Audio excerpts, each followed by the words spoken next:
सारे तो पहला वाहगुरू जी का खालसा वाहगुरू जी की फतेह। दोने फोरमां वालों तुहाडा बहुत बहुत धन्नवाद।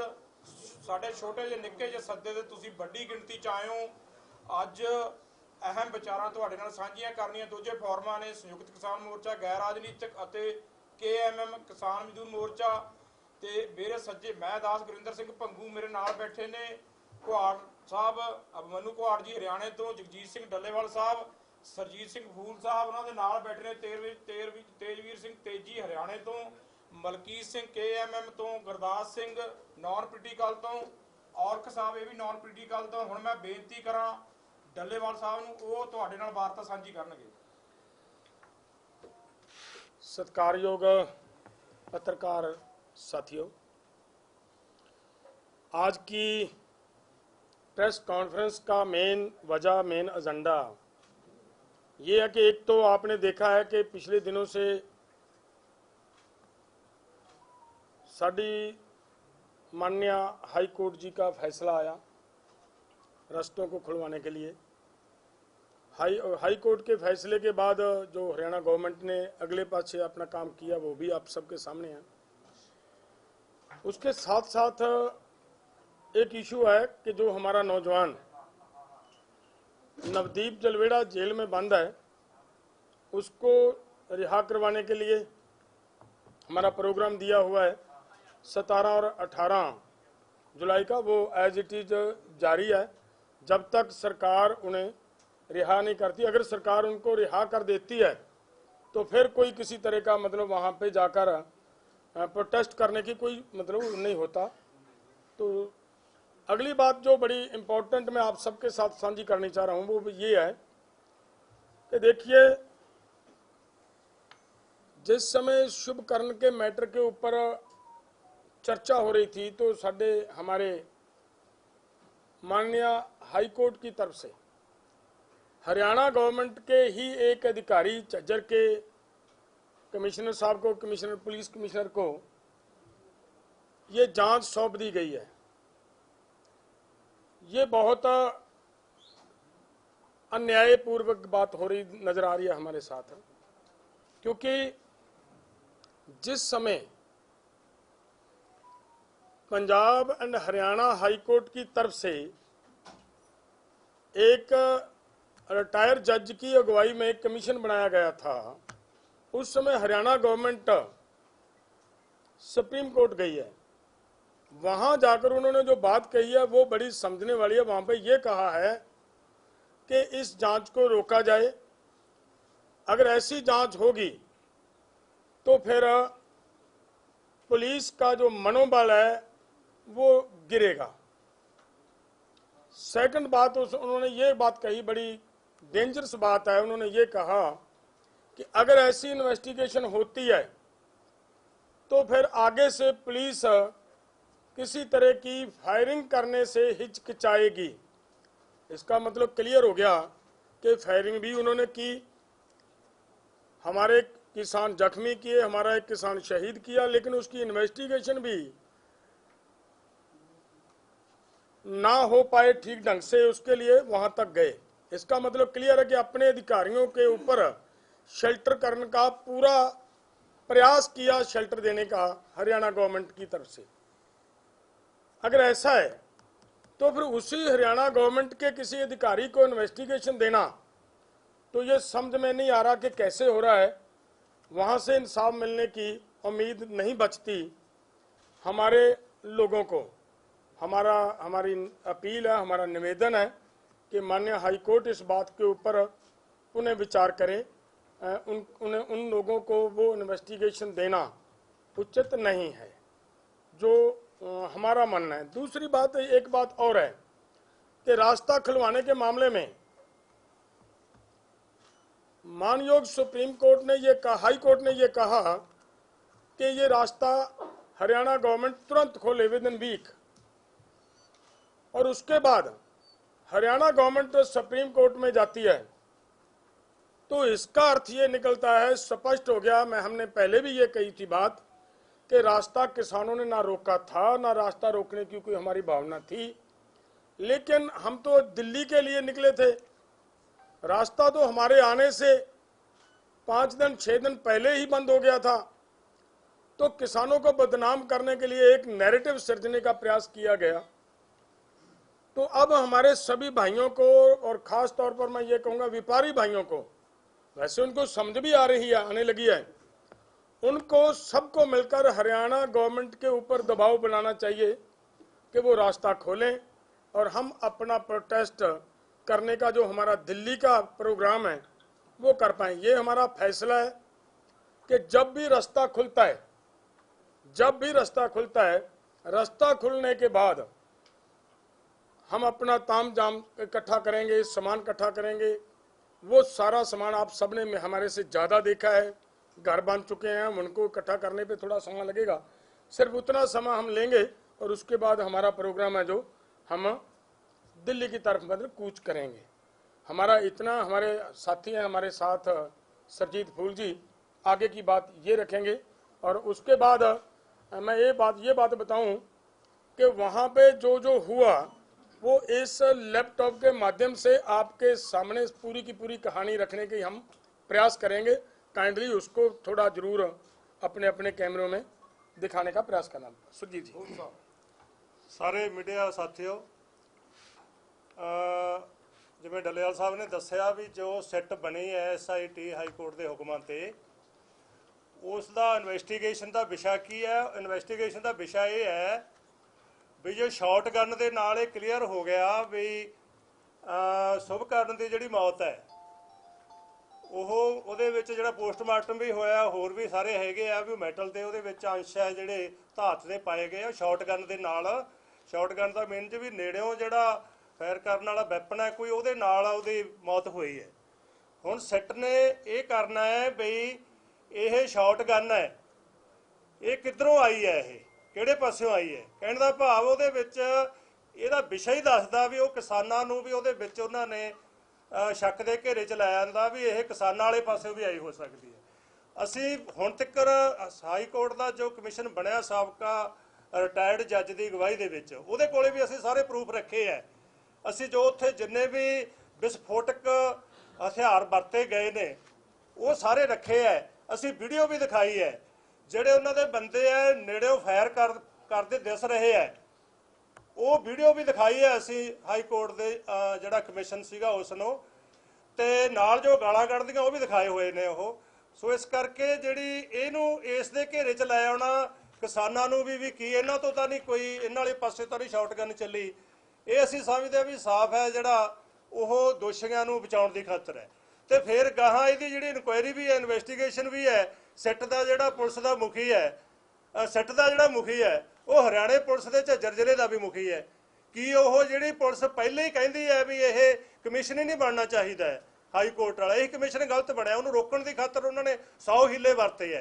कि वो पुलिस हुण वो कहेगी भी हाँ ये दूसरा पुलिस की जिहड़ी शॉट गन के नाल होया, सो उन्होंने बरी करने की खातर हैगे असीं उहनूं रद्द करते हैं।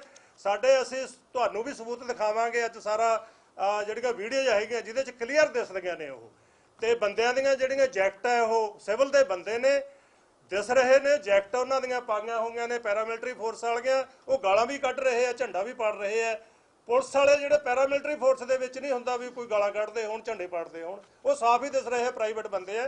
उन्हां ने वो जिहड़ी शॉटगन दा नाल होई है।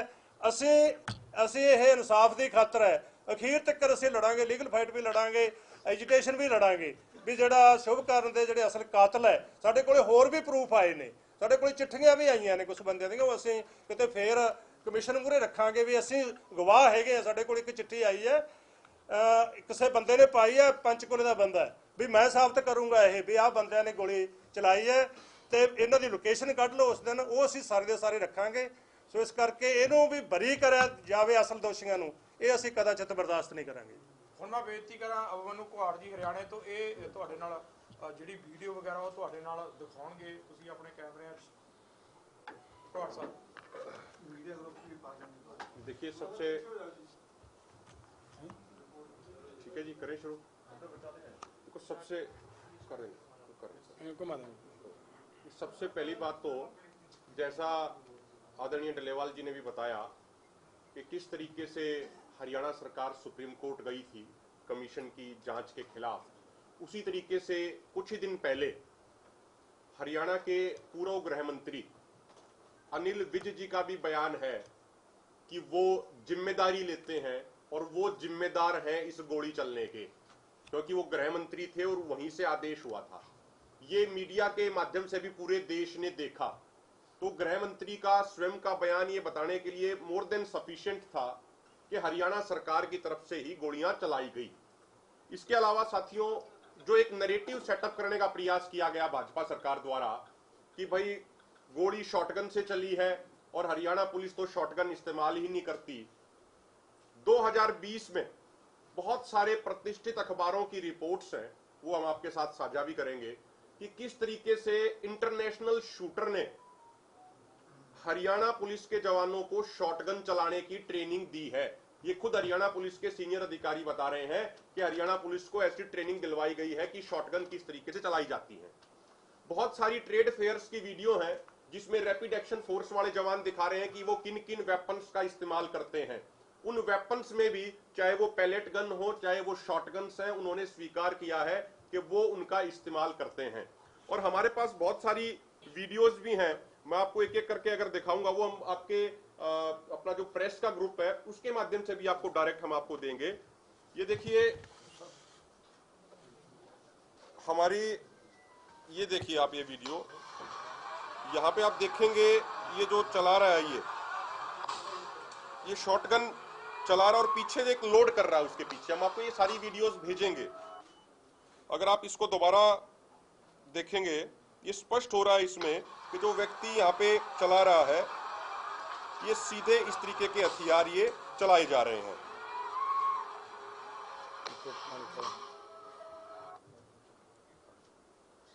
उसी तरीके से अगर आप ये वीडियो देखेंगे ये किस तरीके से एसएलआर से ये फायर कर रहे हैं।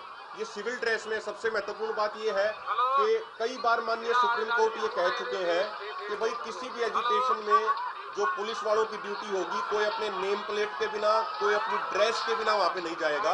लेकिन ये किस तरीके से माननीय सुप्रीम कोर्ट के नियमों की धज्जियां उड़ाई जा रही हैं। ये व्यक्ति एम करके एसएलआर के फायर कर रहे हैं, एम करके किसानों पे कर रहे हैं। यानी इनकी मंशा ये थी कि किसानों को मारने के लिए ही ये आए थे। आप ये स्पष्ट देख सकते हैं। अब ये दोबारा ये इनके हाथ में जो एसएलआर है उसको ये उठा के देखिए, अब ये सीधा किसानों पे एम करके सर को निशाना बना के सीधा ये फायर कर रहे हैं। अगर आप इसी तरीके से ये देखेंगे कि किस तरीके से एक किसानों के प्रति नफरत इन लोगों के मन में थी, किस तरीके से किसानों के झंडे फाड़े जा रहे हैं, किस तरीके से गाड़ियां किसानों की तोड़ी जा रही हैं। ये देखिए आप, ये 21 फरवरी की खनौरी बॉर्डर की वीडियो है, किस तरीके से किसानों की गाड़ियां तोड़ी जा रही हैं। तो गाड़ियों ने तो कुछ किया नहीं था, ट्रैक्टर तोड़े गए, पानी के जो टैंकर थे उनमें जहरीला केमिकल मिलाया गया, ये सारी चीजें। मैं एक दो वीडियो छोटी आपको महत्वपूर्ण है वो और दिखाना चाहूंगा। ये देखिए आप, ये किसान यूनियन का झंडा उठाया जाता है और इसको अब ये पैर के नीचे रख के इसको ये फाड़ रहे हैं। ये वही सिविल ड्रेस में जो लोग हैं जो काले रंग की जैकेट पहने हुए थे। फिर एक ये अभी फायर करेगा, अब ये यहां से, ये देखिए इसने फायर किया है। तो ये थापी मारी है इसने। ये कौन सा नियम हो गया कि कोई थापी मारेगा, कोई इस तरीके से फायर करेगा? वो हमारे मोर्चे के अंदर घुस के वो फायरिंग कर रहे हैं जब किसान बहुत पीछे खड़े हैं। इसी तरीके के हमारे पास सैकड़ों वीडियो प्रूफ हैं। और एम्बुलेंसों के ऊपर किस तरीके से हमला किया गया, और जो हमारे उस समय मौके के डॉक्टर मौजूद थे वो ये बहुत रेपुटेड डॉक्टर्स हैं, इनकी उस समय की मौके की स्टेटमेंट है। और आप इसको एक बार 20 सेकंड सुनेंगे तो ड्रेसिंग हो रही है, फर्स्ट एड दी जा रही है, एंबुलेंस के बिल्कुल कोल सुट्टिया गया। सर ये तो शर्म दी हद हो गई है, इतों बुरी सरकार नहीं हो जाती। We are very quiet course, quiet affect peace, we come in peace, ठीक है, we are here to treat patients, but ये सरकार साडे ऊपर टेयर कैश सेलिंग कर रही है। Shame on this government, bloody hell, shame on this government. बिल्कुल ये जगह दे होते ना इसको। और सबसे महत्वपूर्ण बात यह है, इसमें से बहुत सारे मेडिकल वॉलंटियर वो हैं जो 2020-21 के आंदोलन में भी थे। और हमारे पास वीडियो है जब वहां पिछले आंदोलन में एक पुलिस वाले को नॉर्मली चोट लग गई थी तो इन्हीं मेडिकल वॉलंटियर्स ने पुलिस वालों को भी ट्रीटमेंट दी थी। और इनका मोटो ये है कि भाई चाहे चोट किसी को भी लगी हो, हमारा धर्म है उसका इलाज करना। तो इन लोगों के ऊपर भी एक हमारा साथी है, उसके भी हम एफिडेविट बयान दर्ज कराएंगे कमीशन के सामने। वो जब ट्रीटमेंट कर रहा था एक 25 साल का नौजवान अमृतपाल सिंह, तो किस तरीके से उसको पीटा गया, किस तरीके से उसको मारा गया, कई लाख की उनकी दवाई उठा के ले गए। तो ये जो सारे वीडियो एविडेंस मौजूद हैं, उसके बावजूद गुमराह करने का प्रयास पूरे देश को किया जा रहा है हरियाणा की भाजपा सरकार द्वारा। ये चीजें हम सब कमीशन के सामने रख चुके हैं, आगे भी रखेंगे। और अगर जिसके ऊपर आरोप है अगर वही जांच करेगा तो हमें लगता है कि फिर न्याय की उम्मीद नहीं करी जा सकती। इसके अलावा साथियों, दो छोटी छोटी बातें और हैं। हमारा 17-18 के कार्यक्रम के बारे में साथी अभी बताएंगे। 22 जुलाई को संयुक्त किसान मोर्चा, गैर राजनीतिक और किसान मजदूर मोर्चा का साझा कन्वेंशन दिल्ली के कॉन्स्टिट्यूशन क्लब में होने जा रहा है, जिसमें देश भर से 200 किसान संगठनों के प्रतिनिधि भाग लेंगे और वहां पे आगे की रणनीति बनाई जाएगी।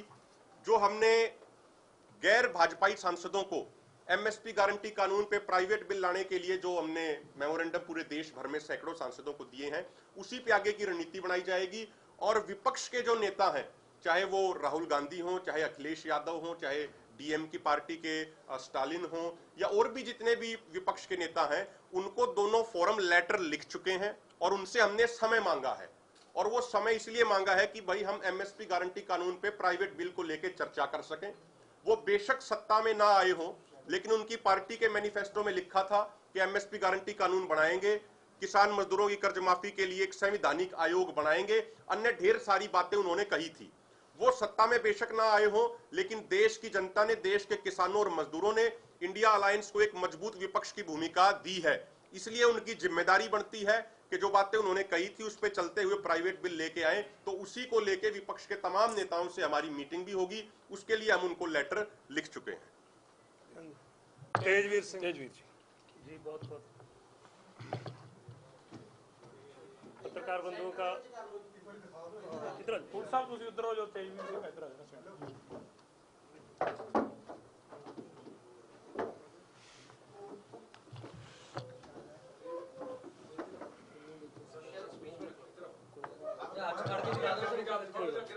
कोई गल नहीं ऊपर करके इधर दिखा दो। वो नहीं होता भाई इधर सर जी इधर देख के दिखा दे।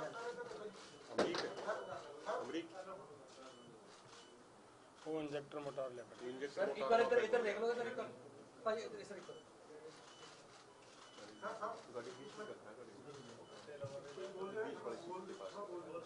पत्रकार बंधुओं का बहुत बहुत धन्यवाद। इंजेक्टर मोटार आ रहा है, दिखाना दोस्तों। मैं आपको जो हाई कोर्ट का Uday Pratap versus state of Haryana का है, मैं उसके संदर्भ में आपको कुछ चीज़ें हैं जो रह गई हैं, मैं वो पहले वो अपडेट कर देता हूं आपको कि उसके अंदर क्लियर लिखा गया है कि जैसे high court Punjab and Haryana उच्च न्यायालय ने हरियाणा सरकार को फटकार लगाई है, साथ के साथ इसके साथ ही उन्होंने पंजाब सरकार को भी बोला है कि रास्ता खोल दिया जाए। तो मैं ये आपको गूगल मैपिंग है ये बता देना चाहता हूँ कि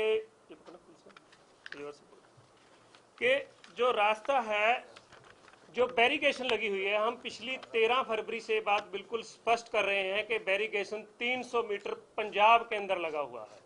पंजाब की टेरिटरी के ऊपर पैरामिलिट्री फोर्सेस खड़ी हैं और हरियाणा गवर्नमेंट ने जो हमारे खिलाफ खासकर जो नवदीप वाला केस है जिस पे 307 लगाई गई है, वो पंजाब की धरती है, पंजाब की टेरिटरी है। बिल्कुल जो फैब्रिकेटेड एफआईआर दर्ज की गई है उनके आपको हम प्रूफ देना चाहते हैं। वहां पर आकर एसडीएम ने खुद बोला था कि अभी हम मैपिंग नहीं कर सकते हैं। जहां हरियाणा सरकार को फटकार लगाई गई है वहीं साथ के साथ पंजाब सरकार को बोला गया कि रास्ता खोला जाए।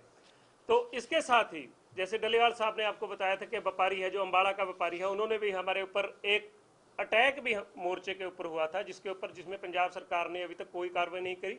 और जो शुभकर्ण का केस था जिसमें 0 एफआईआर दर्ज की गई है, high court Punjab and Haryana high court ने बोला था कि हरियाणा सरकार अपना एफिडेविट जारी करे। जो उन्होंने उसके अंदर एफिडेविट जमा कराने की जगह उच्च न्यायालय की अवमानना करते हुए सुप्रीम कोर्ट में आके उन्होंने रिट लगा दी है। लेकिन एक जस्टिस सूर्यकांत की पीठ के अंदर जो सिट का मामला था उसके अंदर उन्होंने एक टिप्पणी की है कि किसान देश के नागरिक हैं। तो पहले तो ये बात स्पष्ट कर दी गई है मोर्चे की तरफ से भी और हाई कोर्ट ने भी कि रास्ता किसानों ने नहीं, हरियाणा सरकार और सेंट्रल सरकार की पैरामिलिट्री फोर्सेस ने रोका है। जो हमारे खिलाफ प्रोपोगंडा चलाया गया था, जैसे हमारे ऊपर अटैक किया गया था कि मानो हम दूसरे देश के नागरिक हों, सरकार को फटकार लगाते हुए माननीय उच्चतम न्यायालय ने भारत सरकार और हरियाणा सरकार को ये फटकार लगा कि किसान देश के नागरिक हैं और इनका आने का अधिकार है, ये नारे लगा सकते हैं। उसके अंदर टिप्पणी कही गई है, कहीं जजमेंट नहीं है। अभी हरियाणा सरकार को जो उदय प्रताप वर्सेस हरियाणा स्टेट की याचिका के ऊपर उनको तारीख अभी नहीं मिली है, जिसके हम उसके बाद स्पष्ट करेंगे। और रही बात कल का जो 17-18 तारीख का नवदीप सिंह जो जलवेड़ा जो पिछले किसान आंदोलन का हीरो था, उनका जो हमारा कार्यक्रम है वो एज इट है, उसमें कोई बदलाव नहीं किया गया है। लेकिन हरियाणा सरकार ने अभी कल ही धारा 144 और धारा 163 वहां पर लगा दी गई है। तो उसके फैसले मोर्चे ने ले लिए हैं कि कल की जो कॉल है हमारी एजिटेट रहेगी। लेकिन ये सीधा सीधा आपको देखा जा रहा है कि जो किसानों की आवाज दबाने का कार्य जो किया जा रहा है, अवमानना की जा रही है कोर्ट की, तो इससे पता चलता है कि बीजेपी और आरएसएस कैसी निरंकुश सरकार है। और इनका इतिहास रहा है, चाहे वो सीएनआरसी का आंदोलन हो, चाहे वो मणिपुर के दंगे हो, चाहे नूबूबाद के अंदर दंगे कराने का काम किया हो, चाहे पिछला गोधरा कांड का हो। आपने देखा है कि कैसे सिविल वर्दी के अंदर आरएसएस के जो गुंडे हैं, जो उनकी स्पेशल फोर्स है, उसका यूज किया जाता है। तो हमें इस बात में पूरा संदेह है कि जो सिट जज्जर एसपी संजीव बल्याण बालन के नेतृत्व में बनाई गई है वो निश्चय ही कार्रवाई को प्रभावित करेगी। और आप जानते हैं कि उन्होंने एक हवाला दिया है कि पोस्टमार्टम से ये रिपोर्ट पता चला है जो शॉर्ट गन का प्रयोग हुआ है कि बालों से, और जो मेटल खोपड़ी के अंदर मिला है वो शॉर्ट गन का है। तो क्या आप लोग समझते नहीं है कि आज तक कैसे पोस्टमार्टमों की रिपोर्ट को भी प्रभावित करती रही है सरकारें? और जो ज्वाइंट ऑपरेशन मतलब कि पंजाब और हरियाणा सरकार ने पहले चलाए थे 21 अगस्त को, उसी ऑपरेशन के तहत ये कार्यवाही होती हो। तो इन सारी बातों को संदर्भ में रखते हुए कि किसानों को दोबारा से बदनाम करने की, जो शॉटगन का नाम लेकर उन्होंने बदनाम करने की साजिश रची है, ये इसका एक पार्ट है। तो हम निश्चय इस बात पर ये बात करते हैं कि जो सरकार खुद ही वकील, खुद ही मुजरिम होगी, वो कैसे फैसला कर पाएगी। और ये एक बड़ा दुखांत है कि सिट के खिलाफ हरियाणा कोर्ट याचिका दायर कर रही है, लेकिन उनके गृह मंत्री जैसे अभिमन्यु कुहाड़ ने बताया कि हम जिम्मेदारी लेते हैं इसकी। और उन्होंने उस वीडियो के अंदर अपने ट्विटर हैंडल से ट्वीट किया था कि मेरे खिलाफ जो बनती कार्रवाई है वो की जाए। लेकिन कहीं पर वो नहीं बताते कि अंबाला एसपी 13 तारीख की प्रेस कॉन्फ्रेंस करके बोलता है कि हमने 4500 टीयर गैस यूज किए। अब मैं आपको ये दिखाना चाहता हूँ कि ये एक्सपायर टीयर गैस थे, ये थ्रट बम थे, ये हैंड ग्रेनेड की तरह यूज होने वाला है। तो मृत्यु तो इससे भी हो जाती है। तो ये देखिए आप, ये इंजेक्टर मोटार, तो इससे तो आप मतलब कि टैंक उड़ा सकते हो, ट्रैक्टर उड़ा सकते हो। पानी की बोतल थले कर लटा इसको ऐसे सारे के काट में लेना। तुसी फाड़ लो, एक तुसी फाड़ लो। ये इंजेक्टर मोटार, तो थोड़ा ऊपर कर लो, थोड़ा देख भी लो जरा। ਆ ਦੇਖੋ ਜਿਹੜੀ ਸ਼ਾਰਟਗਨ ਦੀ ਗੱਲ ਸੀ ਨਾ, ਆ 12 ਬੋਰ ਵਾਲੀ ਆ ਦੇਖੋ। तो आपको मैं एक जानकारी दे देना चाहता हूं कि 13 फरवरी को गांव मर्दापर से 17 साल का लड़का जसकरण सिंह, जिसकी एमआरआर के अंदर भी है, उसकी गोली उसकी बाजू से आर पार हो गई। तो वहां कहीं पर भी जिक्र नहीं किया गया उस सिट के अंदर। अभी बहुत सी चीजें हैं जो पेंडिंग हैं और जिनकी कार्रवाई हम चाहते हैं कि निश्चित रूप से वो पारदर्शिता से की जाए। और आने वाले समय के अंदर आप देखोगे कि अभी जो हमने ये बहुत आसानी से बात कह दी है कि अभी जो इंसाफ की लड़ाई है, 5 लड़कों की आंखें चली गई, 24 से ऊपर शहादतें होगी, 450 के करीब हमारे जो किसान नौजवान हैं उनको गोलियों से, आंसू गैस की गोलियों से, रबड़ बुलेटों से उनको गंभीर चोटें आई हैं। अभी सारी इंसाफ की जंग जारी है हमारी। ਮਲਕੀਤ ਸਿੰਘ ਜੀ एक छोटा सा एक बोलो एक छोटा सा पॉइंट है जो बहुत इम्पोर्टेंट है, छूट गया सभी साथियों से। ये जो इन्वेस्टिगेशन हो रही है रिटायर्ड जज की अध्यक्षता के अंदर, उसमें ये कहा गया है कि एक्सेस फोर्सेज यूज की गई हैं या नहीं की गई, इसकी जानकारी दें। तो उसके बारे में आपको मेरा ख्याल है कुछ चीज़ें तो यहाँ पे दिखा दी गई हैं। एक बात बहुत इम्पोर्टेंट मैं दिखाने चाह रहा हूँ, आपको कहनी चाह रहा हूँ कि 21 फरवरी को हमारे वहाँ नौजवान, उसको 3 नौजवानों को उठाया गया पुलिस की तरफ से, हरियाणा पुलिस की तरफ से, और उनको पीटा गया। एक को बैग में बोरी में डालकर लेकर गए, उसका जबड़ा टूटा, उसका सर फटा, उसकी टांगे तोड़ी गई, उसकी बाजू तोड़े गए। वो अभी भी ट्रीटमेंट ले रहा है लड़का वो। और मैं दूसरी बात जो कह रहा हूं कि वो जो हुआ हॉस्पिटल के अंदर, उसको ट्रीटमेंट तक नहीं दी गई, उसको हमें हाई कोर्ट का सहारा लेकर इधर लाना पड़ा। तो उसके ऊपर हरियाणा गवर्नमेंट की जो टिप्पणी आती है, जो उनका बयान आता है, वो क्या आता है? एक बार तो सुप्रीम हाई कोर्ट में जाकर वो ये कहते हैं कि ये हमें खेतों में गिरा पड़ा मिला जख्मी हालात में, और जब दूसरी बार उन्होंने एफिडेविट दायर किया तब ये कहा कि ये नौजवान हमारे 7-8 सिपाहियों को, मुलाजमों को अगवा करने का काम कर रहा था। तो ये दोनों एफिडेविट अपने आप इस बात को क्लियर करते हैं कि उन्होंने कैसे कैसे षड्यंत्र रचे गए हैं वहाँ पे। ये बात मैं आपको बतानी चाह रहा था। ਹੁਣ ਮਲਕੀਤ ਸਿੰਘ ਗੱਲ ਰੱਖਣਗੇ। ਜਿਹੜਾ ਅਸੀਂ 13 ਤਰੀਕ ਤੋਂ ਆ ਕੇ ਬੈਠੇ ਸੀ, ਅਸੀਂ ਤਾਂ ਪਹਿਲਾਂ ਹੀ ਕਹਿ ਰਹੇ ਸੀ ਵੀ ਰਸਤਾ ਸਰਕਾਰ ਨੇ ਰੋਕਿਆ, ਕਿਸਾਨਾਂ ਨੇ ਨਹੀਂ ਰੋਕਿਆ। ਇਹ ਅਦਾਲਤ ਨੇ ਵੀ ਕਰ ਦਿੱਤਾ ਹੈ ਸਾਫ਼ ਵੀ ਹਰਿਆਣਾ ਸਰਕਾਰ ਨੇ ਰੋਕਿਆ ਆ। ਹਰਿਆਣਾ ਸਰਕਾਰ ਰਸਤਾ ਖਾਲੀ ਕਰੇ। ਇੱਕ ਮੈਂ ਤੁਹਾਨੂੰ ਦੱਸਣਾ ਚਾਹੁੰਦਾ ਵੀ ਜਿਹੜਾ 17 ਤਰੀਕ ਨੂੰ ਅਸੀਂ ਪ੍ਰੋਗਰਾਮ ਹਰਿਆਣੇ 'ਚ ਕਰਨ ਜਾ ਰਹੇ ਹਾਂ ਮਨਦੀਪ ਸਿੰਘ ਜਲਵੇੜਾ ਦੇ, ਉਹਦੀ ਅੱਜ ਬੈਲ ਵੀ ਲੱਗੀ ਹੋਈ ਹੈ ਹਾਈ ਕੋਰਟ ਦੇ ਵਿੱਚ। ਸ਼ਾਇਦ ਉਹ ਹਾਈ ਕੋਰਟ ਦਾ ਕੀ ਡਿਸੀਜਨ ਆਉਂਦਾ ਹੈ ਉਹਦੇ ਤੋਂ ਵੀ ਸ਼ਾਮ ਨੂੰ ਪਤਾ ਲੱਗੇਗਾ। ਤੇ ਅੱਜ ਹਾਈ ਕੋਰਟ ਨੇ ਉਹਨਾਂ ਨੂੰ ਵੀ ਕੀਤਾ ਸੀ ਤੁਸੀਂ ਰਸਤਾ ਖਾਲੀ ਕਰੋ। ਰਸਤਾ ਖਾਲੀ ਕਰਦੇ ਆ ਕਿ ਨਹੀਂ ਕਰ ਰਹੇ, ਕੀ ਕਰ ਰਹੇ ਆ? ਵੀ ਜੋ ਲੋਕਾਂ ਨੂੰ ਇਹਨਾਂ ਨੇ ਭੜਕਾ ਕੇ ਭੇਜਿਆ ਸੀ, ਆਪਣੇ ਭਾਜਪਾ ਨੇ ਕੁਝ ਗੁੰਡਿਆਂ ਨੂੰ, ਕੁਝ ਆਪਣੇ ਨਜ਼ਦੀਕੀਆਂ ਨੂੰ, ਉਹ ਤਾਂ ਸਰਕਾਰ ਨੇ ਕਰ ਦਿੱਤਾ ਸਾਫ਼। ਪਰ ਅੱਜ ਵੇਖਿਆ ਜਾਊ ਰਸਤਾ ਖਾਲੀ ਕਰਦੇ ਕਿਸਾਨਾਂ ਵੱਲੋਂ ਦੋਵੇਂ ਸਾਈਡਾਂ ਪਾਸੇ ਤੋਂ। ਤੁਸੀਂ ਵੀ ਜਾਂਦੇ ਹੋ, ਗੱਡੀਆਂ ਅੱਗੋਂ ਤੱਕ ਜਾ ਰਹੀਆਂ, ਰਸਤੇ ਖਾਲੀ ਨੇ ਦੋ ਸਾਈਡ ਤੋਂ ਜਾਣ ਲਈ। ਪੱਤਰਕਾਰ ਦੋਸਤੋ, ਤੁਹਾਨੂੰ ਇਹ ਦੱਸਣਾ ਚਾਹੁੰਦੇ ਆ ਜਿਹੜੇ 17-18 ਦਾ ਪ੍ਰੋਗਰਾਮ ਹੈਗਾ ਅੰਬਾਲੇ ਦਾ ਰੱਖਿਆ, ਪੰਜਾਬ ਦੇ ਵਿੱਚੋਂ ਵੱਡੀ ਤਾਦਾਦ ਦੇ ਵਿੱਚ ਜਥੇਬੰਦੀਆਂ ਜਾਂ ਆਵਾਮ ਜਥੇ ਬਣਾ ਕੇ ਵੱਡੀ ਗਿਣਤੀ 'ਚ ਸਮੂਲੀਅਤ ਕਰਨਗੇ। ਪਰ ਇੱਕ ਗੱਲ ਮੈਂ ਸਪਸ਼ਟ ਕਰਨੀ ਚਾਹੁੰਦਾ, ਜਿਹੜੇ ਪੰਜਾਬ ਦਾ ਸਵੇਰੇ ਜਾਂ ਕਿਸੇ ਵਪਾਰੀ ਤਬਕੇ ਦਾ ਨੁਕਸਾਨ ਹੋਇਆ ਤਾਂ ਉਹਦੀ ਭਰਪਾਈ ਜਿਵੇਂ ਹਾਈ ਕੋਰਟ ਨੇ ਟਿੱਪਣੀ ਕੀਤੀ, ਮਾਨਯੋਗ ਸੁਪਰੀਮ ਕੋਰਟ ਨੇ ਟਿੱਪਣੀ ਕੀਤੀ, ਕਿਉਂਕਿ ਬਹੁਤ ਲੇਟ ਹੋ ਗਿਆ, ਪਹਿਲਾ ਫੈਸਲਾ ਲੈ ਲੈਣਾ ਚਾਹੀਦਾ। ਹੋ ਸਕਦਾ ਜਿਹੜੇ ਸਾਡੇ ਤੇ ਗੋਲੇ ਸੁੱਟੇ ਗਏ, ਸਾਡਾ ਸ਼ੁਭ ਕਰਨ ਜਿਹੜਾ ਸ਼ਹੀਦ ਕੀਤਾ ਗਿਆ, 5 ਸਾਡੇ ਨੌਜਵਾਨ ਪੁੱਤਾਂ ਦੀਆਂ ਅੱਖਾਂ ਚਲੇ ਗਈਆਂ, ਉਹਦੀ ਭਰਪਾਈ ਕੌਣ ਕਰੂਗਾ? ਸੋ ਅਸੀਂ ਵੱਡੀ ਸਮੂਲੀਅਤ ਕੱਲ ਨੂੰ ਹਰਿਆਣੇ ਦੇ ਵਿੱਚ ਸਮੂਲੀਅਤ ਕਰਾਂਗੇ ਪੰਜਾਬ ਤੋਂ ਜਥੇ ਲੈ ਕੇ। कल मैं एक मिनट आपको स्पष्ट कर देना चाहता हूँ कि कल जो 17 तारीख का जो कार्यक्रम है कि कल सुबह हम 10 बजे से ही अम्बाला अनाज मंडी के अंदर एकत्रित होंगे। तो उसके बाद दो ही फार्म SKM नॉन पॉलिटिकल और किसान मजदूर मोर्चा के जो लीडर है वो अगुवाई करके SP दफ्तर की तरफ हम घेराव करने के लिए कूच करेंगे। लेकिन सबसे पहले मोड़ा अम्बाला नई अनाज मंडी के अंदर सुबह 10 बजे हम एकत्रित होंगे। ये 2 दिन का प्रोग्राम है, 17 और 18 का, और 18 को शाम को 5 बजे आपको अगली कार्रवाई है जो स्पष्ट कर दी जाएगी। अम्बाला सिटी के, अम्बाला सिटी नई अनाज मंडी।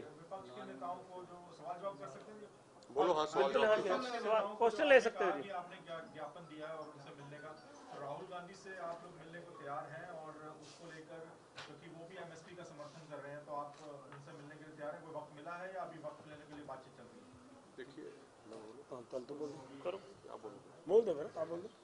देखिए, हमने उनको लेटर लिखा है और दो तीन दिन पहले अकेले उनको नहीं लिखा, हमने तमाम विपक्ष को लिखा है। इसके अलावा जो बीजेपी के अलावा एनडीए में अन्य पार्टियां हैं, उनके मुखियाओं को भी हमने पत्र लिखा कि भाई हम आपसे मिलना चाह रहे हैं, आप ये विषय संसद के अंदर उठाइए।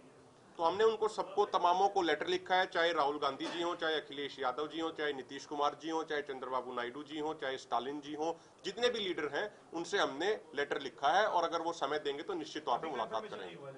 अभी कंफर्मेशन नहीं, 22 तारीख का जो कॉन्स्टिट्यूशन क्लब के अंदर सुबह 10 बजे से लेकर 4 बजे तक का हमारा कन्वेंशन है, उसके बाद प्रेस कॉन्फ्रेंस है। 240 बीजेपी एमपीओ को छोड़कर बाकी सभी को हमने, जितने भी विपक्षी नेता हैं उनको लेटर लिखा है। आपने कहा कि दिल्ली कूच करेगी जैसे ही रास्ते खुलेंगे, तो क्या बॉर्डर पे आप अभी से वहाँ पे जाना तैयार करेंगे या फिर इंतजार करेंगे? बॉर्डर तो बंद किया हुआ है, बॉर्डर उसके बाद ही आप देखिए, अभी आप इंतजार करेंगे? नहीं, हमने ये बात स्पष्ट की है अपनी बात रखते हुए कि जब ये जो सरकार के ऊपर डिपेंड करता है, वो हाई कोर्ट सुप्रीम कोर्ट का आदेश मानती है या नहीं मानती। जब ही वो रास्ता खोलेंगे हम उसके बाद कूच करने का फैसला लेंगे। ये हमारा फैसला हो चुका है कि हम दिल्ली के लिए आए थे, दिल्ली के लिए जाए। एक सुनिए, ले लिया गया है ये फैसला, मैंने पहले बोल दिया गया कि दिल्ली कूच करेंगे। उस मैं वही बात बता रहा हूँ, आपकी बात पूरी कर देता हूँ। आज खनौरी बॉर्डर पे थोड़े समय के बाद आपको वहाँ की रिपोर्टें आनी शुरू हो जाएंगी कि कितनी संख्या बढ़ रही है, कितने ट्रैक्टर, कितनी गाड़ियाँ, कितने ट्रॉलीज वहाँ पे और आ रही हैं। हमने ये प्रयास किया है कि जो हमारा डब वाली मोर्चा चल रहा था, हमने आगे बढ़ना है, तो सभी उन मोर्चों को भी यहीं पे एक ही रास्ते पे ले जाने के लिए उनको यहाँ बुला लिया गया है। शंभू नहीं, खनौरी पे उनको बुला लिया गया है। वो आज खनौरी मतलब शाम तक का वो मोर्चा वहाँ पे पहुँच जाएगा। आपको लग रहा है कि सरकार बोल रही है जल्दी? नहीं, असल में क्या है कि आप अभी स्थिति देखिए कि शंभू हो चाहे खनौरी हो, वहाँ पर पूरा एक गांव बसा हुआ है कि अगर हम आज भी समाज समेटना तो हमें कम से कम 7 दिन का समय चाहिए था। लेकिन आज जो 16 तारीख है, 10 तारीख को पंजाब एंड हाई कोर्ट उच्च न्यायालय का जो फैसला आया था कि बॉर्डर खाली किए जाएं, तो अभी तक दूसरी तरफ से कोई कार्रवाई नहीं हुई है। उल्टा हरियाणा सरकार ने शंभू बॉर्डर के ऊपर बैरिगेशन को बढ़ाया है और वहां पर जो प्लास्टिक का शेड है वो डाला जा रहा है बारिश से बचने के लिए, और सीधे सीधे सुप्रीम कोर्ट में जा रहे हैं। तो हमें अपनी तैयारी के लिए समय चाहिए, लेकिन जैसे ही वो कार्रवाई शुरू करेंगे तो हम अपनी कार्रवाई शुरू कर देंगे। निश्चय रूप से अगर दोनों तरफ से रास्ते होंगे तो दोनों तरफ से होगा। सरकार सुप्रीम कोर्ट जाती है तो आप भी सुप्रीम कोर्ट में अपना पक्ष रखोगे या नहीं? पहली बात यह है कि किसानों ने कभी भी कोई भी पीएल नहीं डाली है, किसान कभी भी नहीं गए हैं। ये जनहित याचिकाएं हैं, उन्हीं के ऊपर ही जो कोर्ट है वो सुनवाई कर रही है और उन्हीं पर ही जो जजमेंट आ रही है। तो अभी तक जो फॉर्मों का है वो फैसला नहीं है। शुभकर्ण का जो मामला है उस पर एक अलग से पीएल डली हुई है, उसके भी मामले अधूरे हैं। सर, एक जो एसएलपी की बात की है, हरियाणा गवर्नमेंट एसएलपी फाइल कर रही है सुप्रीम कोर्ट में, उन्होंने स्पेसिफिकली कहा है कि लॉ एंड ऑर्डर की सिचुएशन वहाँ पे हो सकती है, इसके कारण ये रास्ता नहीं खुलना चाहिए। उसको तो असल में क्या है कि जो सब्रवाल साहब जो हरियाणा सरकार की तरफ से जो पेश हुए थे हाई कोर्ट के अंदर, उन्होंने वहां पे एक मिसगाइड करने का काम किया है। उन्होंने बोला था उस जजमेंट के अंदर, आप क्लियर पढ़ सकते हैं कि 17 तारीख को ये लोग एसपी का घेराव करेंगे। उन्होंने ये नहीं बोला कि नवदीप की रिहाई के लिए 17 तारीख का घेराव कर रहे हैं। वो एक पर्सपेक्टिव और एक नैरेटिव सेट करते हैं कि देखिए कि ये किसान तो उपद्रवी हैं या करेंगे। अगर वो वहां पर बोलते तो उनका जो ये करना है, तो सरकार ने उस जजमेंट के अंदर भी बोला है जो कि आप वर्दी में हो, अगर लॉ एंड ऑर्डर की दिक्कत आएगी तो आप वर्दी में हो तो आपको डरने की क्या जरूरत है। लेकिन किसानों ने कहीं भी लॉ एंड ऑर्डर हाथ में नहीं लिया। 11 फरवरी को हमने कूच किया था। जो बैरिगेशन है, मैं आपको बहुत स्पष्ट कर देना चाहता हूं कि आप तथ्य चेक कर लें कि 6 फरवरी 2024 से शंभू के ऊपर बैरिगेशन शुरू हो गई थी और 8 फरवरी को हमारी सेंटर के मिनिस्टर के साथ पहली मुलाकात होती है और 7 शाम को पहली वहां पर जो गोलाबारी हुई है, जो आंसू गैस के गोले गिराए गए, 7 तारीख को कराए गए और 9 तारीख को, अभी तो 13 तारीख को किसानों ने वहां पर पहुंचना था, 100 से ऊपर टीयर गैस वहां पर गिराई गई थी शंभू बॉर्डर के ऊपर। ये आपके पास वीडियो के साथ हम तथ्य के साथ दिखा सकते हैं। क्या ये ट्रैक्टर और जेसीबी के साथ होगा या किस तरह से जाएंगे आप दिल्ली? नहीं, देखिए, अब तो हाई कोर्ट ने उनको बोला है ना रास्ता खोलो। अब तो हाई कोर्ट का आदेश मानते हुए सरकार की जिम्मेदारी बनती है कि वो रास्ता खोलें। हमारा पर्पस कोई ऐसा नहीं होता का किसी तरह का कोई उपद्रव करना, कोई किसी तरह का कोई किसी के साथ झगड़ा करना। हम पीसफुली अपनी बात रखना चाह रहे हैं। हम दिल्ली पिछली बार भी गए, जो भी बात कही है तेजवीर जी ने कि उन्होंने कहा कि ये वहाँ पे लॉ एंड ऑर्डर की समस्या होगी। पिछली बार भी देखा है, रास्ते में जाते कहीं पे भी किसानों ने कुछ किया, आते हुए कहीं पे भी किसानों ने कुछ किया, और 13 महीने वहाँ पे बैठे रहे। कहीं पे भी किसानों ने किसी एक भी नागरिक को, किसी एक भी व्यक्ति को किसी तरह की तकलीफ देने का प्रयास नहीं किया। और जो आपने बात कही कि ट्रैक्टर है जो हमारे, देखिए जब सर्दी होती है तब भी व्यक्ति को छत चाहिए, जब बरसात होती है तब भी व्यक्ति को छत चाहिए, जब इतनी गर्मी होती है तब भी व्यक्ति को एक छत चाहिए। वो हमारे पास वहाँ पे और तो कुछ व्यवस्था नहीं है, केवल एक ट्रॉली है, और ट्रॉली के माध्यम से ही हम ये बच सकते हैं। और वो हमारा घर है, और हमारा वहाँ पे कोई वो तोप नहीं है कि हमारा वहाँ ले जाने की वो जरूरत है। वो घर ले जाना है तो वो ले जाना पड़ेगा, वो हमारी मजबूरी है। हरियाणा में लीडर ऑफ अपोजिशन है भूपेंद्र सिंह हुड्डा।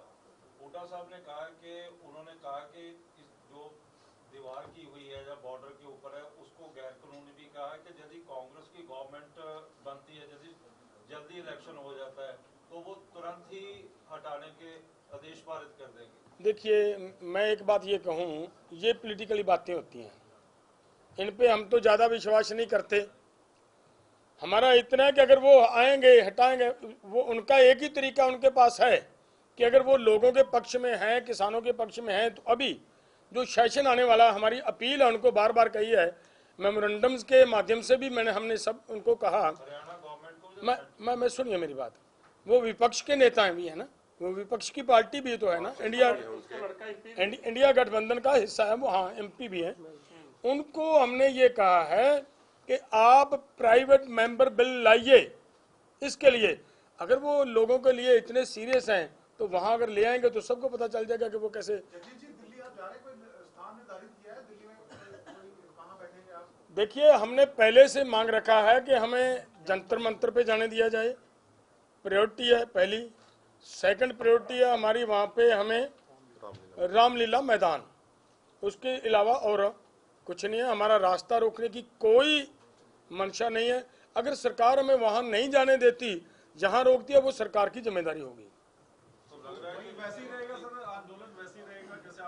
आंदोलन देखिए, मैं बता देता हूँ। देखिए, हमारा आंदोलन उतनी देर तक जारी रखेंगे जब तक हमारे साथ किए हुए वायदे, मैं फिर से पहले जब प्रेस कॉन्फ्रेंस हुई तब भी मैंने ये कहा था, ये हमारी डिमांड्स नहीं है, हमारे साथ किए हुए वायदे हैं। जब तक सरकार वायदे पूरे नहीं करती तब तक आंदोलन जारी रहेगा। और हमारा कार्यक्रम है कि 15 सितंबर को हरियाणा के अंदर बहुत बड़ी किसान महापंचायत होने जा रही है, और उसके बाद दूसरी तरफ भी एक और किसान महापंचायत की हम हरियाणा के अंदर व्यवस्था करने का प्रयास करेंगे। और इस तरीके से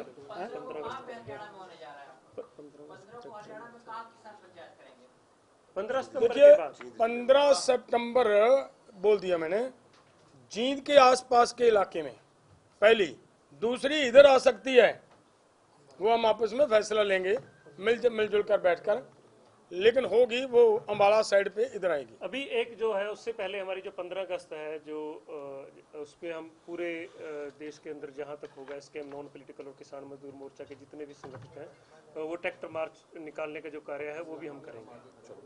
कल अम्बाला में जो कार्यक्रम है उसमें क्या पहले इकट्ठा होंगे, उसके बाद पूरा SP ऑफिस की तरफ घेराव के लिए निकलेंगे? बिल्कुल, सबसे पहले तो हम ये सुनिश्चित करेंगे कि जितने भी पंजाब से और हरियाणा से और अन्य राज्य से जो साथी चले हुए हैं कि वो सभी मंडी में एकत्रित हो जाएं, वो इकट्ठे हो जाएं। तो उसके सुनिश्चितता के बाद ही हम जो अगला कार्य है वो आरंभ करेंगे, क्योंकि अभी स्थितियाँ जैसे लगातार इनका रहा है कि हरियाणा के अंदर इन्होंने नोटिफिकेशन करना शुरू कर दिया है। हमारे जो किसान साथी हैं और जो हमारे सदस्य हैं, उन्हीं के घरों के ऊपर कल रात से भी पुलिस की जो छापेमारी है वो शुरू की गई है। तो उसके बाद हम पहले सुनिश्चित करके फिर आगे का कार्यक्रम करेंगे। पत्रकार दोस्तों, बहुत बहुत धन्यवाद।